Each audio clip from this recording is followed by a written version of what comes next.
Allison, can you hear us? Yes. Okay, I think that we are. Ready to start? All right. Number 3 is going to be continued until December. Chris, will you authorize that you have the extra time to wait a month and have this on the agenda for December? And I will try, no promises, but I will try and make sure you're first on the list. Okay, fine. He agrees. So we will see you in December. Thank you very much.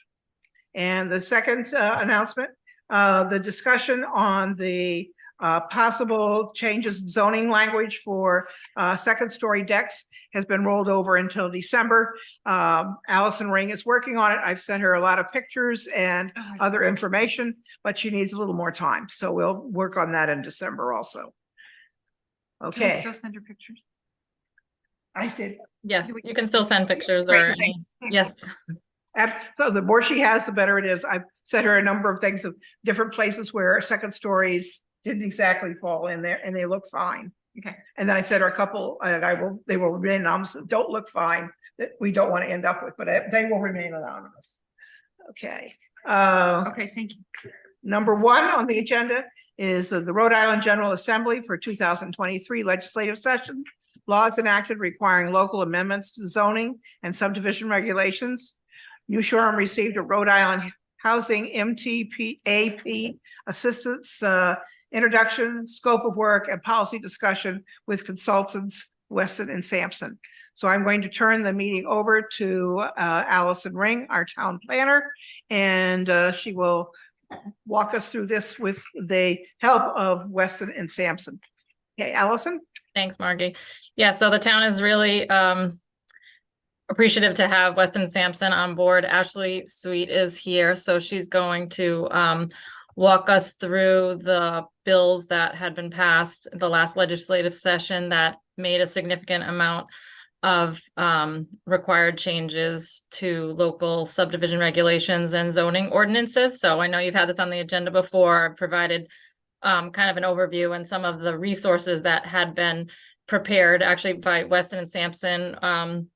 Ashley had prepared and her team the templates that are posted on Rhode Island Housing's website. I did also forward today. I saw that the videos, the guidance videos were also posted.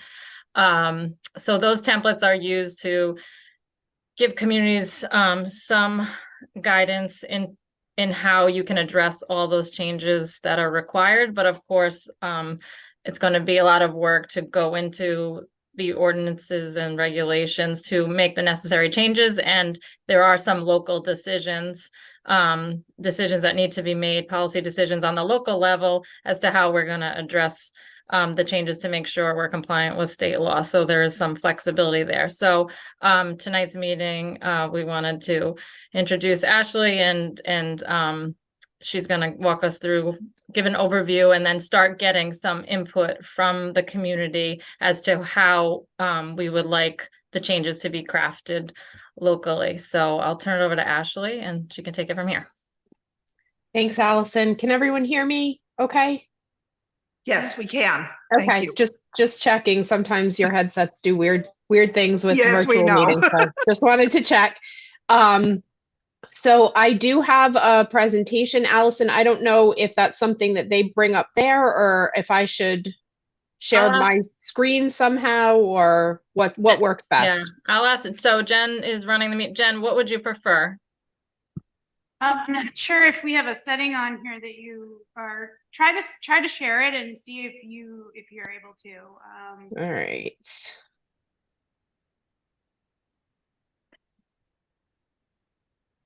Right. So it depends if it's. Looks like it's working. Yeah, great. All right. So I'm gonna just. By the way, we also have paper copies. So Okay.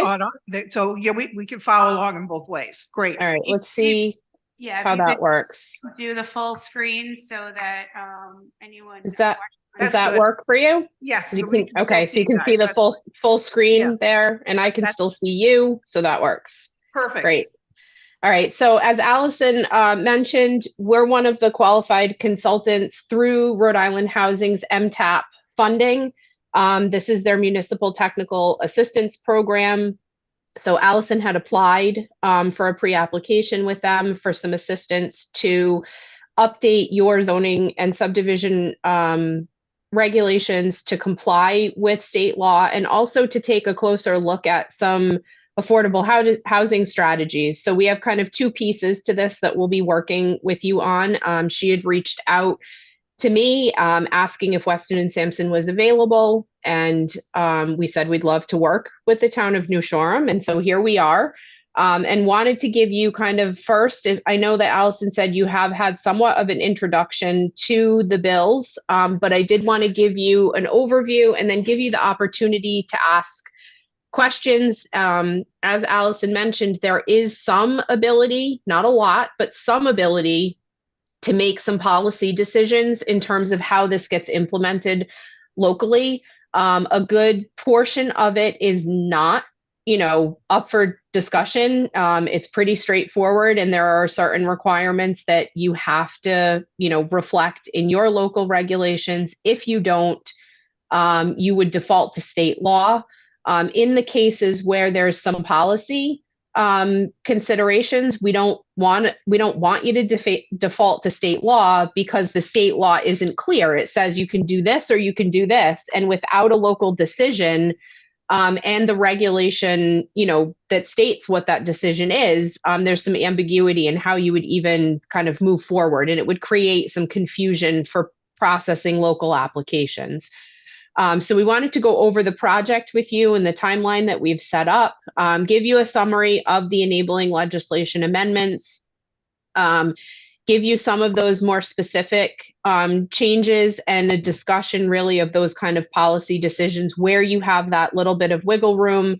What direction does New Shoreham want to go in? These are not things that you need to answer tonight, but certainly want to present you with those questions, get you thinking about them. We do want to try to move relatively quickly on some of these so that you don't default to state law in the places where you have the ability to make those local decisions. So the way that we've been working with clients in municipalities to do this is we've kind of broken these into two tiers. The first tier are those components of the required legislative updates where you do have some flexibility. We don't want to, like I said, let you default to state law and have ambiguity at the local level where those policy considerations have not been implemented. The second tier of the required updates are those where there is no flexibility. So things like definitions, certain processes, certain density requirements are set now in state law, and there is no flexibility at the local level. So if you default to state law, there's no question about what the requirement is. It's very plainly and clearly stated in the state law that this is what you shall do. As Allison mentioned, we were also contracted through Rhode Island Housing to work with them to develop templates for the municipalities. So we created template language that's hosted on that MTAP website. It's designed to be relatively generic so that municipalities can take the language from the templates and either insert entire templates, insert sections, or cut and paste language in and kind of fit it into their local framework. As we know, everybody is ordinances and regulations are set up differently. So we created the templates in a more generic way where we essentially took the enabling legislation, modified that into local language, and then put it into a general template that people could use in a variety of ways, hopefully to help them bridge the gap between that legislative language and the local policy language that you need. We are encouraging, that you educate the public on this. We're trying to avoid a situation where, because of this incredibly tight time frame, you get to public hearing and you have a general public who has not heard about this, is not educated on the topic, and stands in front of your council and says, I don't understand why you're doing this, and somehow possibly delays an implementation and then puts you, you know, in a worse situation with a delayed implementation. And then we're also looking to the local boards and commissions, such as yourself as the planning board, to make sure that where you do have this opportunity to, you know, make a decision about one way or the other how this gets done, that that's something that's vetted through the municipality, that that's a decision that's made by the local boards and commissions who are going to be implementing the end result, whether it's through the zoning ordinance or through your subdivision regulations. So how are we getting this done? We're doing an initial regulatory review. We're going through your regulations. We know what needs to get inserted. And so we're the first step is to find all of the places where we know your language needs to get updated. Then we're going to draft that regulatory language, and then we're going to take that to public hearings for adoption before your town council and before yourselves as the planning board for your subdivision regulations. And please, if anyone has any questions at any time, feel free to stop and, you know, ask the relevant question. Don't feel like you have to hold it till the end. So this is the timeline that we provided to Rhode Island Housing in the scope of work that they approved that's funding this project. So we're going to get right to work with your regulatory review. We're going to be drafting regulatory tier 1 language as quickly as possible, with the hopes that we can get at least pieces of this, the more, you know, critical pieces of this in front of the necessary bodies for adoption for the, at least, like I said, the most critical pieces of it. And then after January, we'll circle back and we'll take care of those other components of it that, you know, where we either couldn't get to a tier 1, or we know that it's okay to deal with tier 2. We'll kind of take care of those in the early part of 2024, and then kind of shift over and start to look at the affordable housing component of it that Allison had asked if we could include in the funding. So as I said, we'd broken these into 2 tiers. These are the bill numbers for the tier 1 bills, and really what the topic areas are. You don't have inclusionary zoning, so that's not something that you have to worry about in New Shoreham. But the language contained in, and we've been using the housing bills. These bills were generated in the House.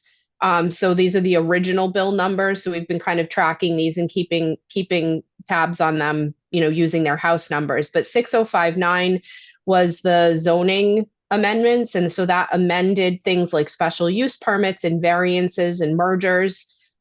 We consider those to be, you know, mostly tier 1. There's definitely some zoning language that does fall into tier 2 that we'll probably take care of in the second part of this. And then we've got the language in the subdivision regulations, which was House Bill 6061, which made significant changes to how your subdivision regulations operate and what the framework is for approving applications that go through your subdivision regulations. And then 6090 is an adaptive reuse bill. This is language about adapting existing commercial structures to housing. And we're going to go over each of these in a little bit more detail, which again, at that point, when we're talking about the bill, if you have specific questions, you know, please stop me and interrupt. And then we've got tier 2 bills. There were changes made to land use court and appeals and how appeals are processed. You may have language in your local regulations, not everyone does, on how appeals are processed for development applications. If you do, we want to make sure that it's consistent. But if you don't, you could add it, or you could remain silent on it and default to state law. There were changes to the Low to Moderate Income Housing Act. There's really no wiggle room there. There's no consideration of, what you might do. So we're saying that's a tier 2 bill because defaulting to state law, there's no consequence there. We have to make sure that whatever goes into your regulations is consistent, but there really is there's no decision-making ability there in terms of that. There was a bill on the State Housing Appeals Board, essentially abolishing the or phasing out the State Housing Appeals Board. You may or may not have language in your local regulations on that. If you do, we want to make sure it's consistent. There was a TOD, Transfer of Development Rights pilot program. There's nothing in your local regulations that you need to do with that, but we have been keeping it as part of this housing package of bills, just so that people are aware of it. It's something that you can take advantage of if you want to, but there's no requirement at the local level. And then there was a bill that changed certain things related to the comprehensive plan. There was a bill that changed notice requirements for comprehensive plan notice, updates to your own regulations, and then notice requirements for public hearings, both for subdivision and for zoning applications. And then we've got 6061 and 6059 components of that. Certainly the definition section, we would consider a tier 2. That's something that, we're gonna make sure that your language is consistent with state law. But if you default to the state definition, there's really no issue with that at the local level. It doesn't create any issue. So we'll go through each of these bills. And again, please, if you have questions, just stop me and we can talk about whatever those questions are. So on the notice requirements, this amended, as I said, Comprehensive Planning, Land Use Act, the Zoning Enabling Act, and the Subdivision and Land Development Act sections related to notice, and changes the way that notice is given.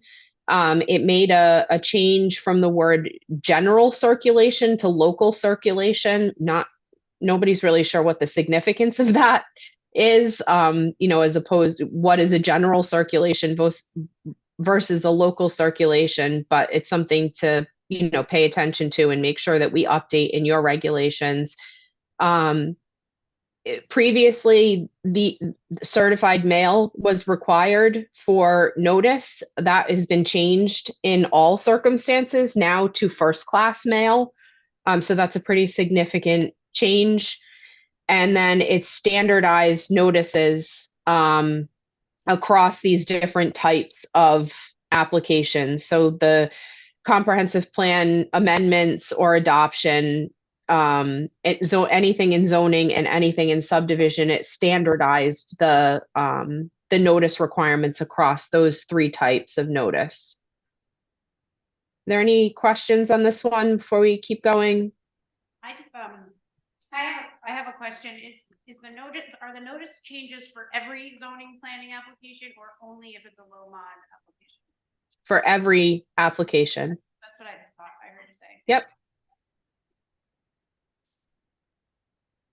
So this is a bill that you probably don't really need to worry too much about, but as I said, we wanted to, present the whole package to all of the municipalities, so there's a full understanding of what came out of this housing package of bills.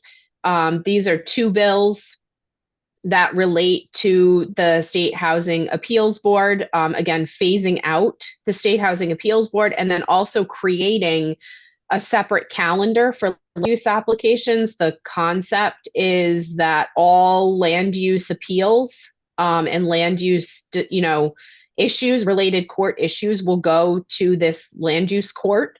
I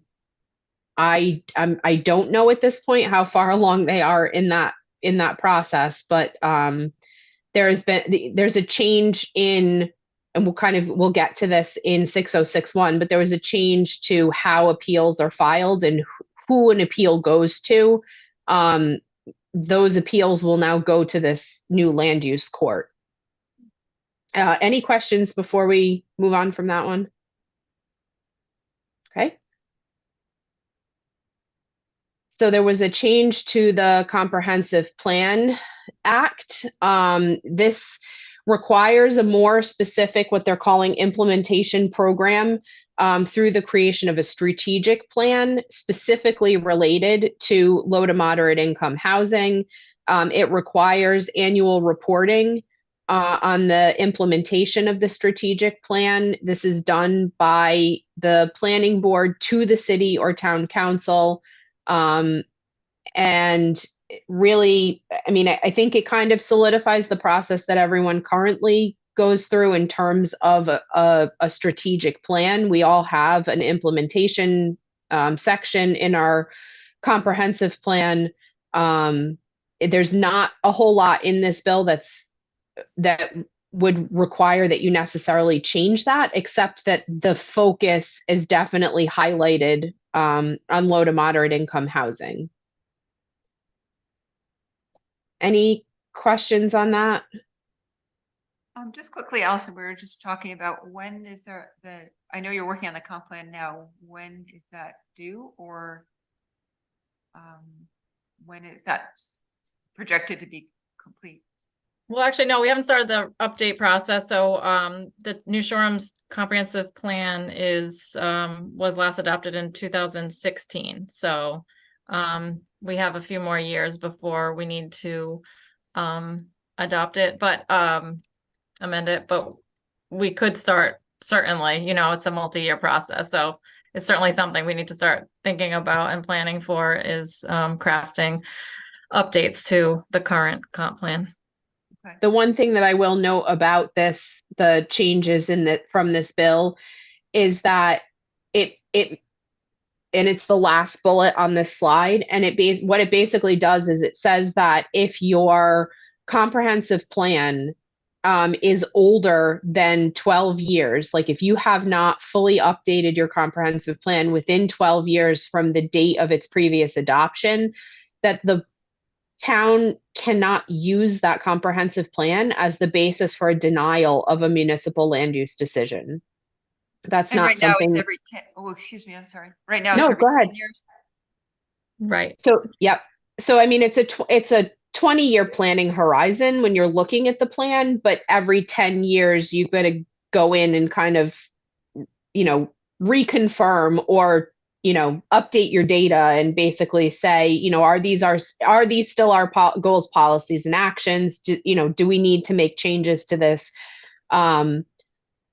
But if your plan is older than 12 years at the date that this takes effect, which you don't have to worry about based on a 2016 approval, but if your plan is older than 12 years on March 1st, you can't use it to deny a land use decision. So that is definitely a concerning issue for a couple of municipalities, at least. I know of a few that are in process and will not have an updated plan probably by March 1st, but are in the process of updating their plan, and they will have a more than 12-year-old plan on March 1st. So where before there really wasn't necessarily a penalty in place. No. Like it's been that there's been a 10-year update requirement, but Yep. legislative session, they're putting more pressure on municipalities to keep that comp plan, to update your comprehensive plans. to keep that.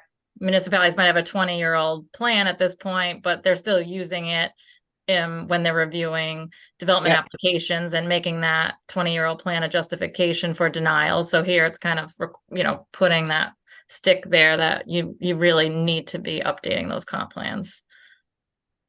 Thank you. Any other thoughts or questions on this one? Okay. So there was pretty significant changes to the Low to Moderate Income Housing Act. It inserted density requirements, parking requirements. It changed the meaning of some of the definitions within, the comprehensive plan application process. It actually eliminated the master plan stage. So there is no longer a master plan stage as part of a comprehensive permit. It amended the definition of infeasible. It also amended the definition of meeting local housing needs. It it revises the definition of a municipal government subsidy and makes some specific requirements in terms of what municipalities are required to provide as municipal government subsidies. And that includes the density provisions that they put on that. It prohibits you from adopting an ordinance or policy that essentially would operate as a moratorium or somehow limit comprehensive permit applications. As I said, it eliminates the master plan stage of review. So an applicant can basically, come in at preliminary plan. You can still require a pre-application, but master plan essentially gets skipped. Then preliminary plan would be the same, same type of application it's always been with a public hearing. And then final plan is actually now required to be done administratively, unless there is some waiver of checklist items that's requested by the applicant. If that occurs, then the administrative officer can push the final plan to the planning board. And it also does eliminate one of the required findings for approval, which is that there's no significant negative environmental impacts. That's no longer a finding for a comprehensive permit. Any questions or thoughts on that? I'll just mention that New Shore hasn't seen a comprehensive permit in a very long time. We haven't seen one in at least 10 years, and the town hasn't been subject to comp permits, having had that over 10% low and moderate income housing threshold being met. Yep. But with the 2020 census, the numbers moved New Shore under the 10%, unfortunately. So now it is something that the town needs to consider. We haven't had a comprehensive permit ordinance, so whether or not the town wants to put a comp permit ordinance probably in place in the local zoning ordinance so that it's there for when and if a comp permit is filed.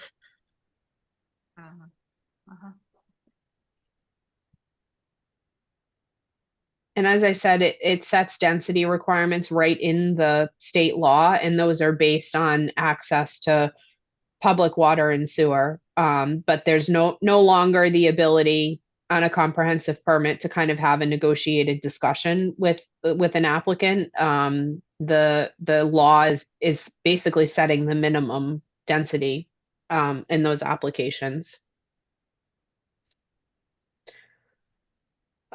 So 6090 is a adaptive reuse. This is essentially where any commercial building, and by commercial, I think they intended to include manufacturing and industrial as well, but gives it's now a by right use to convert that that non-residential building into residential units. So regardless of the zoning district that it's in, it can be in a commercial district, a manufacturing district, it could be a school in a residential district, but it's basically any non-residential style building for conversion into residential units when at least 50% of the existing gross floor area is transformed into residential units. The only limitations on that basically are that you can't have any environmental land use restrictions on the property. The adaptive reuse project would be exempt from off-street parking requirements that you would have in your local code. You can't require more than one space per a dwelling unit.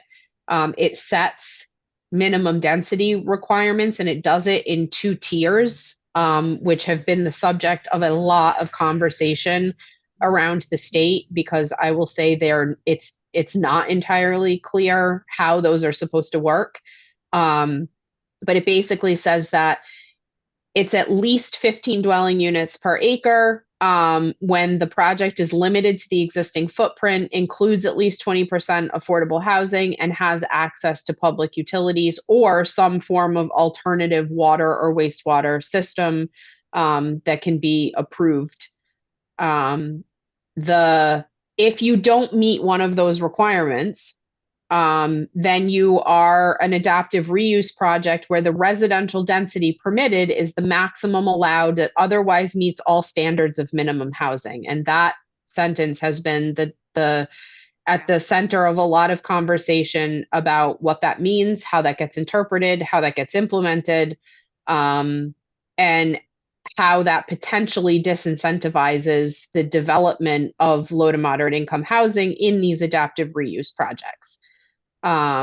It does give some ability to for existing legally non-conforming structures to remain as is, and to have their setbacks and height kind of grandfathered in as part of an adaptive reuse project. Any questions or thoughts? Okay, we'll keep going. So this is where we kind of get into these local policy questions. One of the things that we've been talking with municipalities about with these adaptive reuse, and I think, we need to think about the fact, specifically for New Shoreham, that you don't have any like giant, buildings that are probably going to get converted, but somebody might be able to take advantage of something like this for a smaller structure. It's a by right use, so you have to have it in your zoning ordinance as a permitted use. What are the standards? What are the design standards that you want to apply to something like this? Is this a case where we can look to your existing standards in your zoning ordinance or your local regulations, and we can deal with things like landscaping and lighting and other buffering and other things? Or, do you need something additional kind of put into your regulations to make sure that if a project like this does come, that you have some control and some ability to regulate because it's a permitted use? You want to have something in your regulations. Probably we're pushing people towards putting most of this into their regulations as much as possible, as opposed to putting it in your zoning ordinance. But you want to think about that. We want to consider, what are the provisions that you would want to have, or the tools that you would want to have available to you for the circumstance where you might get, more than typical density for residential units in a place that you never really contemplated density or residential units previously. The 15 units per acre is a minimum. I have not had anyone answer yes to this question yet, but do you want to keep those minimum density requirements, or do you want to increase them?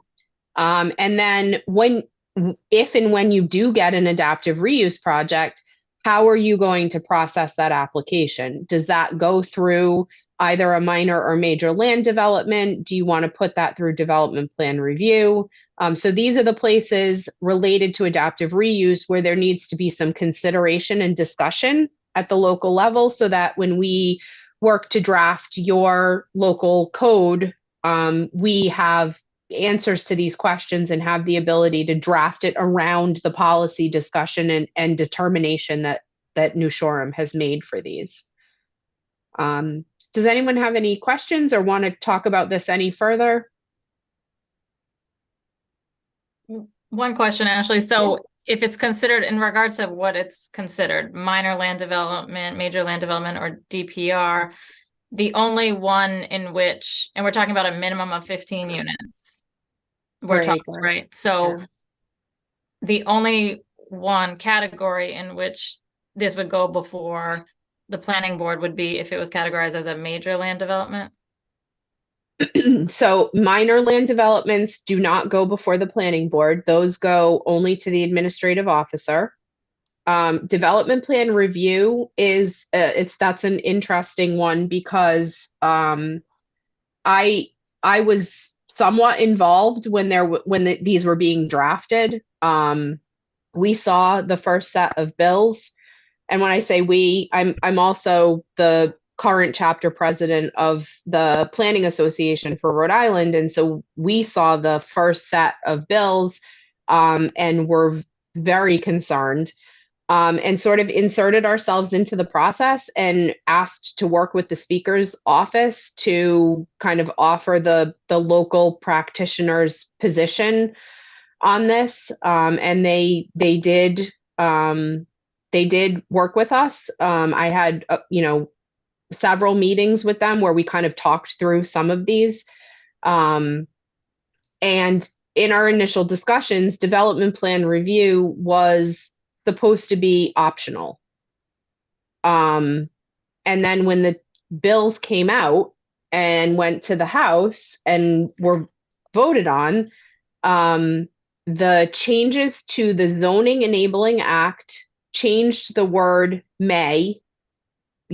A municipality may have development plan review, and they struck may and they inserted the word shall. And in the Subdivision Enabling Act, they left the word may. Development plan review existed. They made significant changes to it. And when they made those changes, they changed the Zoning Enabling Act to a shall. The conservative interpretation of that is that the Zoning Enabling Act trumps the Subdivision Enabling Act, and development plan review is required. So it's not an optional tool as it was always intended to be. It's now a required tool. It has two different there's two different types of development plan review. There's administrative development plan review, which is before the administrative officer. And then there's formal development plan review where you get to pick your permitting authority. It can be the administrative officer, it can be the planning board, or it can be the technical review committee. So you could put an adaptive reuse project before the planning board under formal development plan review if you wanted to. And there is also some confusion between minor land development and development plan review. And just so the board is aware, I also sent to Karen and Allison a list of basically solicitor questions, legal interpretations where there is definitely conflict in the drafted legislation, or there's inconsistency, or there is missing words that really leave out an important component. And it's up to local municipalities to work with their solicitors so that their solicitor can essentially say, under these circumstances for this municipality, this is what I'm comfortable with, and this is where I think we can defend your position. Every municipality is coming back a little bit differently on those answers.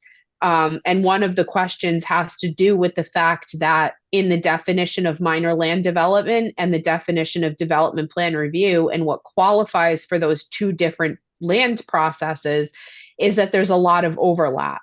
There are two direct overlaps, and then there's one that's a very similar overlap. So the question has been, if it's a direct overlap and both minor land development and development plan review say that it's a change of use with no extensive construction, which one is it? Is it minor land development or is it development plan review?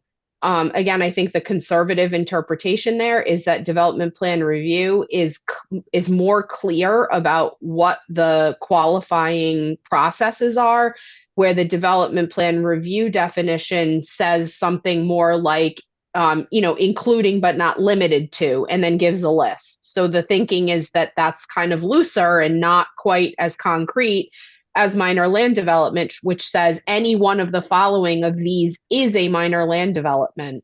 So there's definitely some conflict there. And that's something, again, that's another kind of local discussion that needs to happen, where we work with your solicitor and find out where, and the planning board really, because it's policy, where's the comfort level? Like what position can we take where the planning board feels comfortable and the solicitor feels comfortable in defending the town if there were a challenge to something like that? So that's a super long-winded answer to your question, but there could be the potential to put an adaptive reuse project before the planning board under formal development plan review.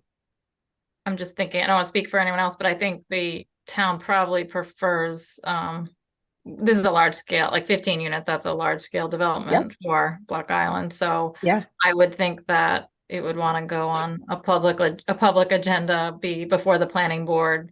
Lots of people, the more people engaged in reviewing it probably would be what their preference would be. Yes. Yep, and that's, Nodding our that's heads, yes. that's something we definitely, want to talk about and want to hear from you. So that's why we, we're raising this as a policy issue and also as a solicitor question. So this is a quick rundown on the Zoning Enabling Act. This bill did quite a few things. It amended the standards for granting a dimensional variance. Specifically, it eliminated that requirement that says that the hardship doesn't result primarily from the applicant's desire to realize greater financial gain. And it got rid of the least relief necessary consideration. It did replace it with different language. That language is relief sought is minimal to a reasonable enjoyment of the permitted use to which the property is proposed to be devoted. I've had a lot of people ask me what that means. The straight answer is we don't know until there's a challenge. This has to get interpreted by the court. So that's, it's new language. So it has to get interpreted before we really truly know what that means. And that's, unfortunately, that's the case with a lot of this is because it is changing, systems and definitions and processes that we've had for more than 30 years in Rhode Island. We don't know. We don't know what's going to happen. We don't know what's going to stand up and what's going to get challenged and how that's going to come down in the end.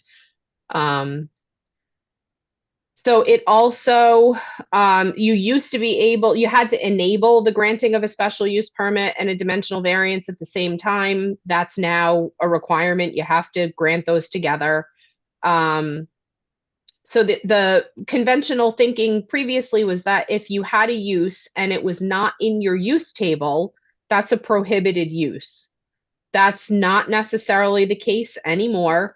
There's a and this was something that was in the law previously as an option. It's now a requirement that you have a process that says that when I go to the use table and the use that I'm interested in is not there, that I can either go to your zoning official or your zoning board, and this is a place where the municipality gets to make that choice of who sees this request. And that individual or body that gets that request has to do an evaluation and a determination by looking at the existing use table and saying if there is a use that is of similar type, character, and intensity that's already listed in your use table, that this could be classified under requiring a special use permit. The answer to that could be yes, it's this use, or it could be no, there is no use that's of a similar type, character, and intensity, in which case the ruling would be that that's a prohibited use. The real difference between what we used to do and what we do now is that previously a zoning official could say something like, it's not in the use table. So it's not permitted because it's not in the use table. That's not an appealable decision. It's just not in your use table. This is now an appealable decision. This is the decision that gets rendered where either the zoning official or the zoning board says, yes, it's similar in type and character, and we can process your application under this use, or no, it's not, and therefore it's a prohibited use. And that now becomes a decision that can be appealed. I would say the most significant piece of this bill that has caused the most, I would say, consternation among municipalities is the special use permits. I know Allison kind of started working on some of this language, but basically the bill says that if you have a special use permit in your table, you have to have specific and objective criteria for that special use permit. If you don't, it's a permitted use. You don't want to, obviously, I mean, you pick a special use permit for a reason. You don't want to let that default to a permitted use. This has been extremely challenging in the time frame provided, even for municipalities that started working on this a month or two ago. What I'm seeing happen is a realization that not all special use permits are the same. The special use permit, and everybody loves to use the drive-through, but the drive-through on one lot is not the same as the drive-through on another lot. And you can't just kind of automatically assume that, a drive-through is a drive-through, and the specific and objective criteria for that drive-through are going to cover all bases in all circumstances. The other thing that people are realizing as we start to work on these is that if you do it by category, which is what the language in the law says, is that you have to come up with specific and objective criteria for the category of special use permit. So if I come up with specific and objective criteria for, say, agricultural uses, I may have specific and objective criteria that overregulate the little guy, like the farm stand, and underregulate the big guy, the commercial greenhouse. You're really only probably getting the people in the middle, and so that approach is problematic, and we just don't have the time at this point to kind of resolve these issues. This is the type of thing that is going to take some consideration. So I am seeing municipalities taking a pretty, I'll say, strong approach to this, which is to say, we can't do this in the time allotted. So we're going to turn our special use permits temporarily into not permitted uses so that we can buy ourselves time, we can take the pressure off of us, and we can sit and consider these and do this the right way with thought and, conversation among the community to make a determination, an educated determination, as opposed to, slapping together the best we can and hoping that it covers everything we need. So that has definitely been the most impactful portion of this bill. Let's see. There's some language in there about substandard lots of record. Those lots automatically, proportionally have reduced setbacks. So if I'm 50% non-conforming by area, my setbacks are adjusted automatically by 50%. It's a proportional reduction to how non-conforming I am by area. There's a lot merger provision that prohibits lot mergers if within 200 feet of the subject lot, the zoning official determines that is the standard. And then it allows it permits the alteration of non-conforming development that's established by variance or special use permit by the same mechanism. Any questions on this one? I know that's a lot of information all at once. Yes, I think we're all feeling a little overwhelmed. I can appreciate that. I have to tell you, I've done this like 20 times. It's it gets easier every time you do it. But it is a lot. Keep telling me that. It's a lot of information, and it's technical information. So it's a lot to absorb. And if you come up with questions later on, if you have a chance to kind of read through this now with the added kind of conversation that we've had, if you have questions later on, please don't hesitate to reach out. I'm happy to follow up with any of you and answer questions after the fact. So this is Yeah, absolutely. This is where we get into, questions for the municipality. Are you going to send this to a zoning board? Do you want this to go to your zoning official? Who's going to make that decision about those uses that are not in your existing table? Are we going to do special use permits by category? Are we going to do them individually? How are we going to deal with that? What are the specific and objective criteria that go along with those? Those are really local decisions. It's easy for me to sit, outside as a consultant, not with not a good understanding of what the problem areas have been or what the hot button issues are in town, and draft specific and objective criteria kind of in a vacuum. But that's not really a good way to do this. And that's really part of the problem that I think municipalities are having, is that we can give you kind of the boilerplate stuff, but this really needs to have a local discussion about, where the areas are that need a bit more. What are the uses that are more concerning than others, and that's different everywhere you go. So that's really, there's a lot of local kind of input that's needed in that process. Modifications, that's one that I must have glossed over, or I don't know. But modifications are also now, this used to be an optional tool. It's now a required tool. And this is the circumstance where somebody comes in and needs a 15% reduction, up to a 15% reduction in their dimensional standards. This now goes to your zoning official.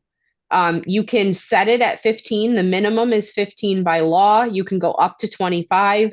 I don't have anybody going up to 25 yet. Everybody's staying at the 15.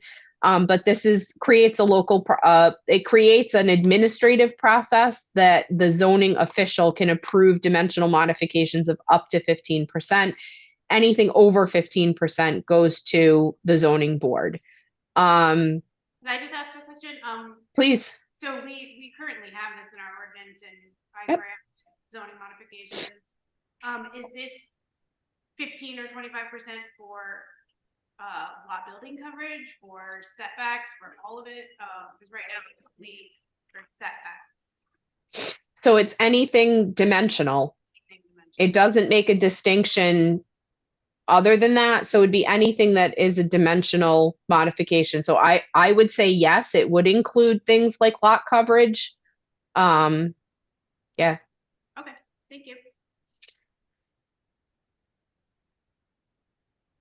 And then there is a question here. This is a solicitor question, the way this is worded, and we'll have to talk with the solicitor about this issue. But there is some language in there that talks about modifications of less than 5%.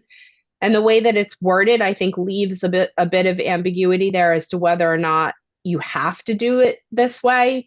But the provision says that a modification of up to 5% would be granted without notice. So this would be a circumstance where there would be no notification to abutters. This is just the zoning official getting this request and granting the request, and nothing goes to the abutting property owners. And then again, the issue of the alteration of non-conforming development that was established by variance. And so those are the kind of policy considerations for the Zoning Enabling Act changes. Are there any other questions or additional thoughts? Okay.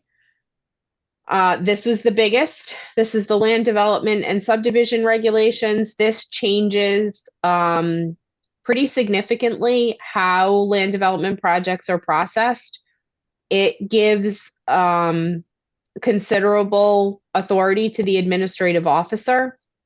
It eliminates the zoning board as the board of appeals with respect to all development approvals. So anytime the administrative officer or the planning board acts on a development application, that appeal is going directly to Superior Court. It's no longer going to the zoning board. They no longer sit as the Board of Appeals for the planning board or the administrative officer on development approvals. They are retained as the Board of Appeal for non-permitting decisions. So if the administrative officer makes an interpretive call on something in the regulations, they're not actually making a decision on an application, that can be appealed to the zoning board, sitting as the board of appeals. As I said, it broadens the authority of the administrative officer. They now have to review and grant decisions on certain applications. It also expands who can be considered the administrative officer, and it allows you to have more than one. We are certainly recommending that with the new responsibility that you consider having more than one administrative officer. We want to try to avoid a circumstance where the administrative officer is on vacation and an application gets dropped off, and the time to act is 15 days to certify, or the time to make a decision is 25 days and maybe they're on an extended leave. I think and it also gives you the ability to also kind of shoulder some of the burden. If you have more than one person, they could either act as a backup, or you could have two people, essentially kind of taking the responsibility, the added responsibility, and sharing how that responsibility gets allocated. Development plan review, as we talked about a little bit ago, the law now specifically says that you cannot make an application go through both development plan review and land development at the same time. It does kind of standardize the process for development plan review, although I will say it's still confusing. And it remains to be seen, I think, how that gets remedied. It provides a standardized definition for land development projects. Land development projects have always been there, but it's been up to the municipality to say what's a minor land development project, what's a major land development project. Now it's very clear. There are a list of, I think it's like 7 different things that say this is a minor land development project. Anything over one of these is considered a major land development project. So an example is that it says under 7,500 square feet of new gross floor area for commercial building. That is a minor land development project. If you are over 7,500 square feet, you are a major land development project. Let's see. It talks about, it changes what a minor subdivision is. It increases the number of lots up to 9. So now up to 9 lots is a minor subdivision, whereas we know that used to be 5. It does, that is an administrative function. So up to 9 lots in a subdivision goes to the administrative officer. The exception to that is that when there is a street creation or extension, it gets kicked up to the planning board, or when unified development review is triggered, it kicks up to the planning board. And unified development review is something that was enabled in state law previously, but was not required. Now it's required. And this is the process when there's a land development application in front of the planning board. If the applicant also needs a zoning variance or a special use permit, they no longer jump over to the zoning board and then come back to you at the planning board. They stay with you. You grant the variance or the special use permit as part of the land development application, and they don't have to bounce back and forth. But when unified development review is triggered, it is no longer an administrative function. That's a planning board function. Are there any questions on those? With the Actually, United, Go ahead, Mary, is that you? with the unified, sorry, Allison, with the unified development review, do they stay with us? Do they then go to planning after? Zoning, sorry. No. So for unified development review, they never go to zoning. They never go, thanks. Nope, they stay with you. You issue the variance or the special use permit, and then they continue. It depends on the type of application. but it gets filed with the application. I believe it's the preliminary plan stage of review. They're going to file their preliminary plan and they're going to file their unified development review application for either a zoning variance or a special use permit. Okay, thanks. Allison, did you have a question? Yeah, I had a question on regard to the road extension when we're talking about, so minor subdivisions, Yeah. with the exception of those that involve a road creation or extension.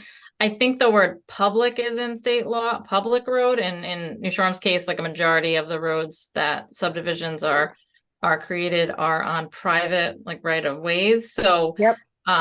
is that public defined in regard to like we're talking about government owned, not like necessarily just a shared, publicly shared, or Right. that was one question I had. Yep. No, I think Interpreting that's a really good question. That has not come up for me previously. So I think that that's definitely something to think about, probably to have a, conversation with your solicitor, about whether or not we can consider, even when it is a private road. I mean, honestly, it shouldn't matter, whether the road is public or Right. private. It should be the same. But we should definitely look into that and talk about that. Yeah. That's a good question. Any other thoughts or questions on this one? So there's a couple of things to think about related to this. How are we gonna handle the situation with the administrative officer? Do you want to assign that title to more than one person? This slide, unfortunately says DPR is optional. I apologize. That's old. It's not optional. The one thing about DPR that you still do need to think about is, what do you want to consider administrative? What do you want to consider formal? The law says that you have to identify what goes into those two buckets.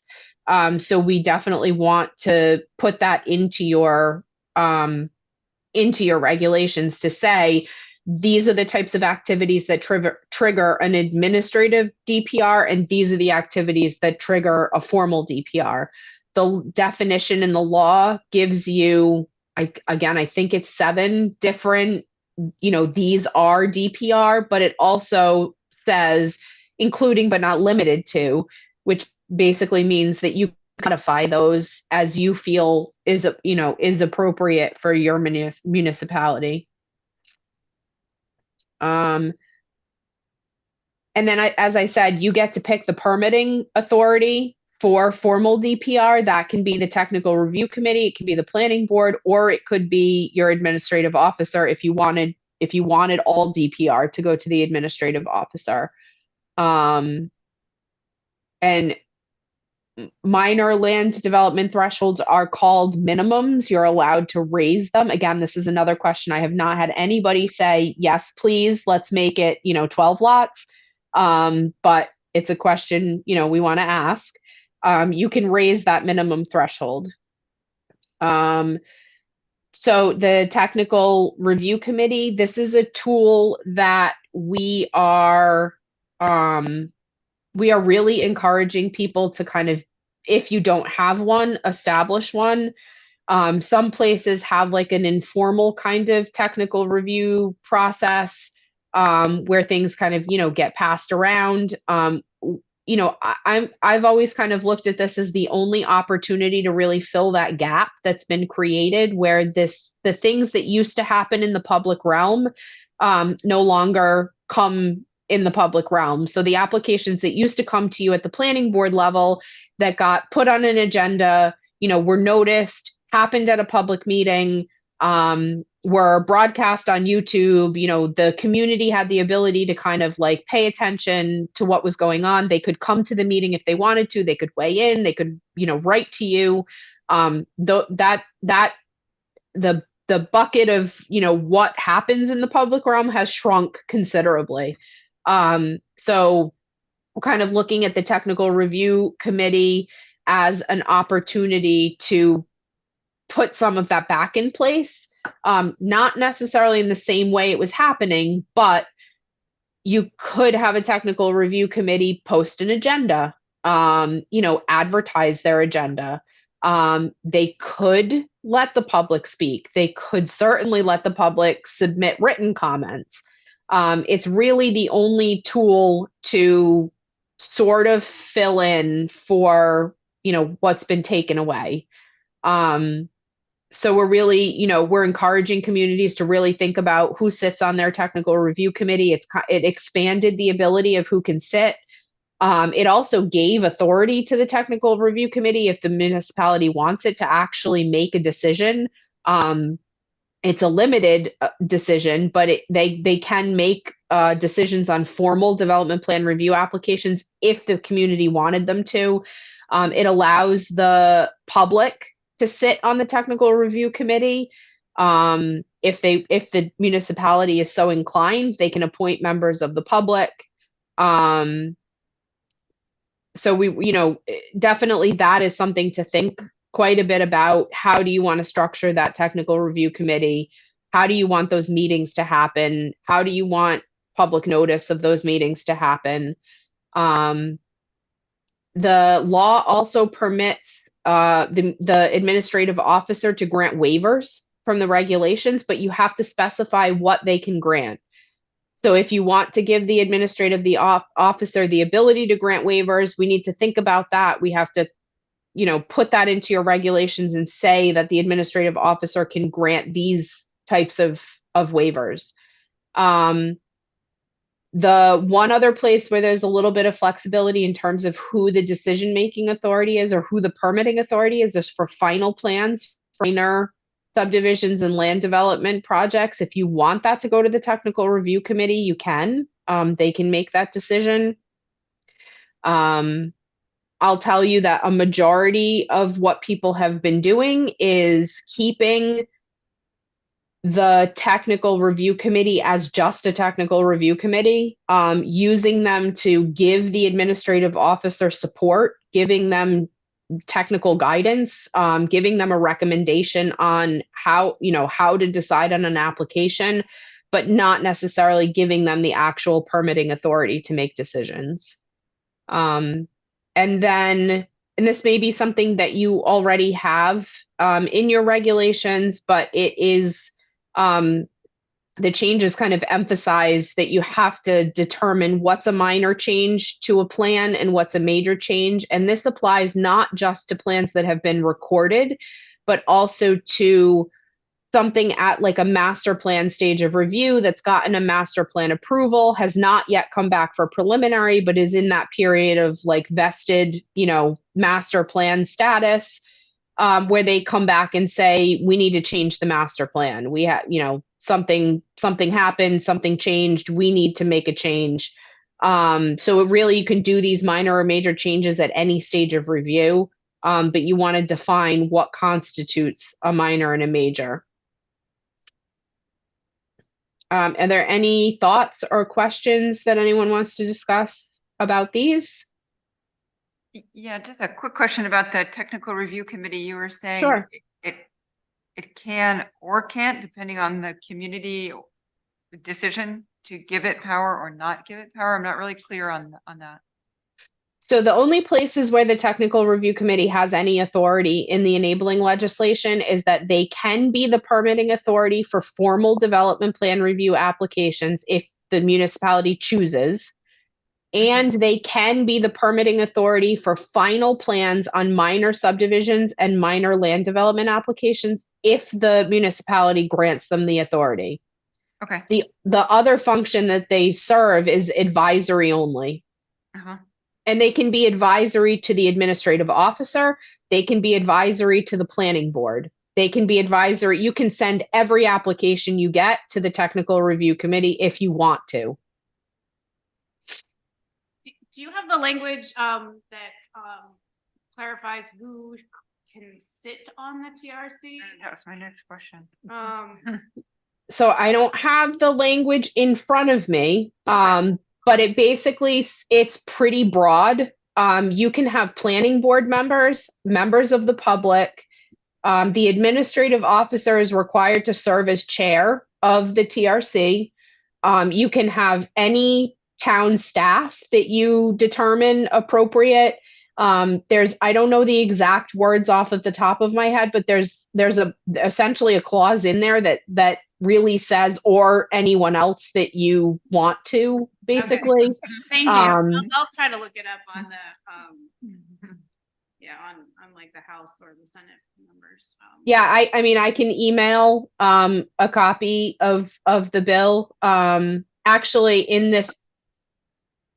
on Rhode Island Housing's website, there are clickable links to all of the bills, Okay. and there's a bill summary where so we generated that bill summary. This is a condensed version of that bill summary. So there is a more detailed bill summary. It doesn't have the policy considerations, but it has all of these tables that we just went through. And at the beginning of the MTAP website, where all of those resources are located, there is clickable links to all of the bills. And the biggest change, I think, on the technical review committee is that it specifically says that you can seat members of the public. Right. Ashley, in regard to TRC, what's typically the size, like number of members that sit on a TRC? And is that something I think communities might need to consider if you're going to make that TRC more than just advisory in regard to like making sure members are Right. present for quorums and voting? So like Right. what the recommended size number of members that you typically. So the law only says at least 3. Mhm. Obviously the bigger you get, the more challenging it can be to kind of manage. I would say if you're going to give the technical review committee any authority to render decisions, that you want to keep the size similar to the size of boards you have now that are rendering decisions. So somewhere in I know that there are some planning boards that have 5 members. There are planning boards that have 7. I know there are a couple of planning boards that have 9. I would say, after 9, you probably start to get a little unwieldy in trying to kind of manage that conversation and that decision making. The other requirement for a technical review committee, and this is not a new requirement, is that the planning board has to adopt rules for procedure. So in those rules for procedure is where you would determine things like what's a quorum, when are they meeting, how are they posting their agendas. They have to keep record, but it's not necessarily required that they post like minutes to the Secretary of State's website. So those are other things for the municipality to kind of think about. How far do you want to go with the technical review committee to fill the gap or the hole that's been created, where the public was getting informed? Do you do things like, we're certainly recommending that you post their agenda, but do they have actual minutes that get posted, or do they just have meeting notes that don't necessarily have to get posted to the Secretary of State's website?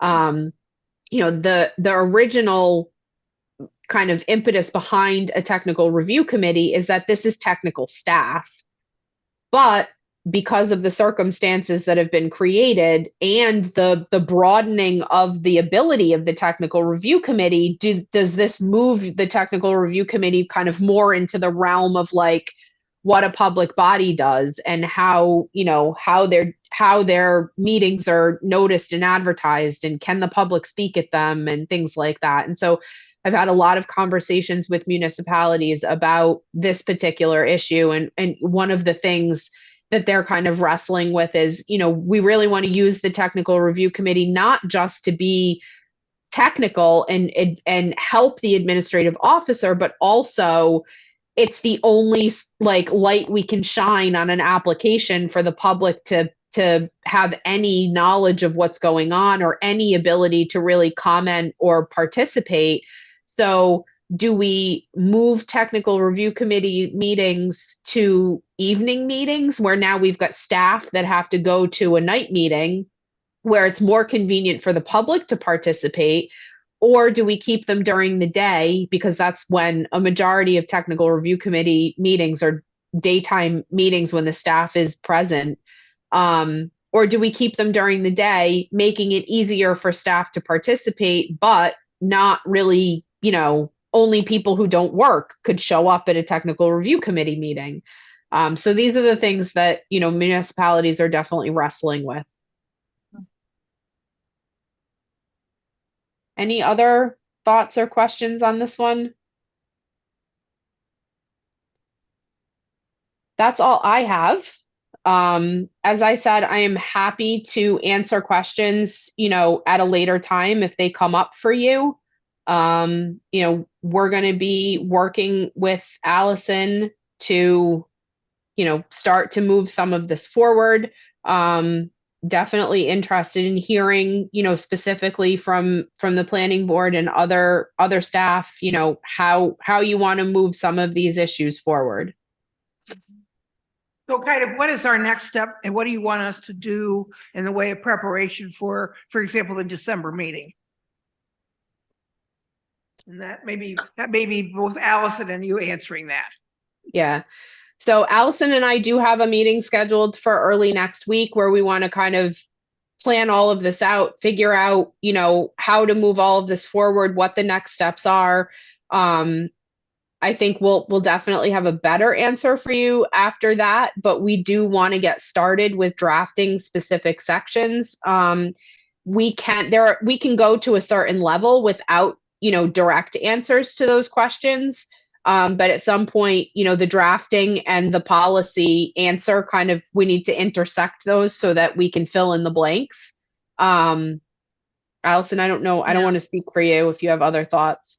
Yeah, I think tonight we just want to start getting input, if the planning board had any input on those policy questions, but I know a lot of them are more, some of them are more procedural or administrative questions. So I think, Jen, Karen and I will be able to give Ashley, input on what direction we think the town would like to go, the planning board and the town Yeah. council. Yeah, because it's always easier to yeah. work from something, rather than just off the top of your head. Yep. Yeah, so I think between the three of us, we'll give Weston Sampson kind of our guidance on what we think would be the right approach for these policy questions, and then you'll see it written up in draft form for your review and approval. Obviously you'll approve subdivision changes, reg changes, but zoning you're also going to be reviewing and sending to the town council.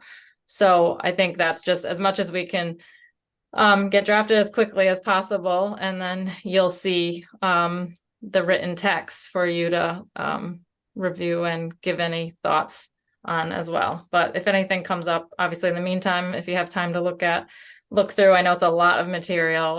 It's overwhelming for sure. But we welcome your input at any point throughout the process. Yeah, I think we're not, at least speaking for myself, I want to go back and review this again. It's an awful lot to absorb just with one time of reading. Yeah, so we'll see where we're at. I don't know what's going to happen at the next agenda, for December. We're just gonna have to see where we're at in the process of crafting, but the staff will get together and give Ashley the answers, and but you'll have obviously more opportunity to change if you have thoughts different from what we have. You'll have an opportunity to state that.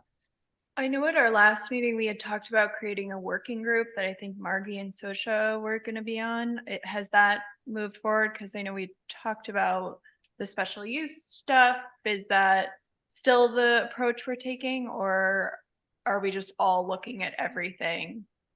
I just knowing how quickly I did mention to Ashley, we had, they have all our material notes from the special use permit discussion and the notes from that meeting. And then that there were 2 planning board members willing to meet in between your regular monthly meetings, if we want that, work like a working group. So we haven't had a working group meeting yet. It's just kind of kicked off, the process. So this is really just the first step. So that's something we can do if we feel like we need those small group work, meetings, or we could just do it between staff and the consultant for now. I think that if the staff can get together, if we can get together and try to answer some of these questions and at least bring some of the information to the planning board in November, December. Just with Thanksgiving and everything coming up, it might be difficult to have working groups, and I think that that's, Yeah. I think that works Yeah. best. I don't know if this gets funny with open meetings, but if there are policy decisions that you guys, obviously you're gonna come across them. I mean, we have some sense of what those are gonna be, but if there are ones, can you share those with us so that we can think about them before the big meeting for everyone, if possible?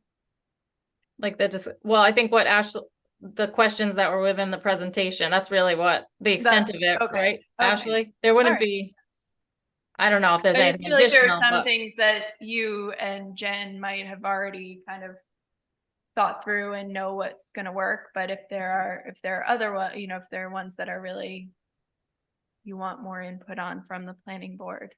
I think Yes, the ones with the please planning let us board, but like when we craft those special use permit criteria, I think, you know, New Shroom's in pretty good shape. There aren't a large list, like you're less than 10, we're talking about different uses, potentially that need some editing for specific and objective criteria. So the planning board's input in regard to those kind of standards and what you're, you know, when you're reviewing a project, what you're looking for there. So that's not necessarily something but I think more the administrative process and And you'll give this material to Yeah. us several days before the meeting, so we have a chance to go through it and add any thoughts and concerns that we come across as we read it. yes. Okay, that's fine. Right.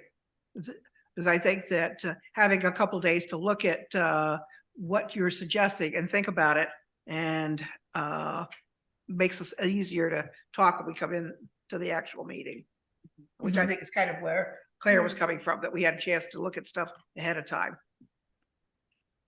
Yeah, no, and I mean, I'm not saying that you guys don't get us stuff way in advance. You definitely do. I just was thinking if there are things as you're like after you have a meeting in the meantime that you want us specifically think about. I don't know. I'm just trying to find ways to be helpful to you guys if you're shouldering the bulk of this burden. So Yeah, so maybe we'll probably have a shorter list of questions to respond to, maybe. I mean, depending on, we'll start checking off some of these, and there's going to be, and you'll know how they are being proposed to be addressed and can comment on that. And then there may be just that we'll give you, because there is a lot. So try to kind of focus and give a shorter list of things that we need your input on for next time. Okay, Good. good. Anybody got questions? Comments? Or anything that you want to particularly want Allison to look at when she's working this coming few weeks? Okay. No, Okay, I think we've reached a point where we're sufficiently overwhelmed that we'll quit for the day. Thank you very much, Ashley, and thank you, Allison. I appreciate all the work that has been done, will be done in the future. So thank you, and please stay in touch. We definitely will. Thank you. We will need, Thanks, we will Ashley. need you guys. Thank All right. you. Good, thanks you. again. This was great. Take care. All right, have a good evening. You as well. Okay. Okay, rest of the stuff is fairly easy and quick. minutes and All right, next year. number 2, let's discuss and act on the planning board's meeting schedule for 2024. I had just a couple of comments. February's meeting is on the 14th, which is Valentine's Day. Is that a problem for anybody? Do we need to change it? Someone's birthday. And I was gonna say, for us, it's a bit of a problem because it's Freddie's birthday, but I'm going to be away, so I'm not opening my mouth. I'm away in February. So anyway, that's that's if nobody seems to have a problem with it. We can leave it as is. If anybody has a problem with it, we can change it. The other questions, we in the past have moved June, July, and August's meetings to 5 p.m. However, we started to do that this past summer and ended up meeting at 4 o'clock every day. My suggestion is that we, unless this is a problem for people at work, we go back to just meeting at 4 o'clock for the entire summer. Do you want to see what Chris thinks? Yep, I'm happy to, when he comes back in. Anybody else have thoughts or concerns about any of the dates? No, I haven't looked and see if they fall on special holidays. I did look and I You did did? not, I did a quick look. I did not, see that there was any problem except for Valentine's Day. Okay. And I thought if that was a problem. Chris, we're also talking about, for June, July, and August, going back to meeting at 4 o'clock rather than 5, since that's what we ended up doing this summer. We listed them for 5 and then every time we changed to 4. Yeah. So is that because of your, yeah. Doesn't matter. Doesn't matter to you? All right, then I would propose that we go back to 4 o'clock. It gives us some extra time if we need it before town council or whoever might want this room to come in at 7. Works for me. Okay, Okay, so that's the only change. you know, so but far. nobody seems to have a problem with Valentine's Day, so we'll just do it. Okay, so all meeting dates would start at 4 p.m. So I'll make a motion to approve the meeting schedule for 2024. Do I have a second? Second. Okay, seconded by Mary. Any questions or comments? Okay, all those in favor say aye. Aye. Anyone opposed? Okay, motion carries. Okay, we've rolled over number 4, as I said earlier. And number 5, we have approval of 2 sets of minutes. I'll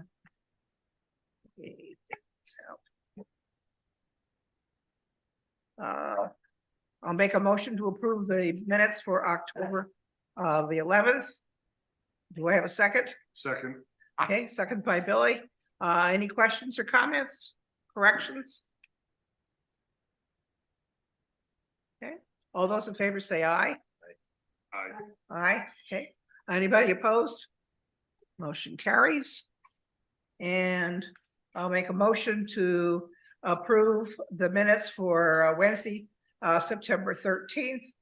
There are 2 sections that are highlighted. That is, those are just to be communicated to Allison to make sure that they're worded correctly.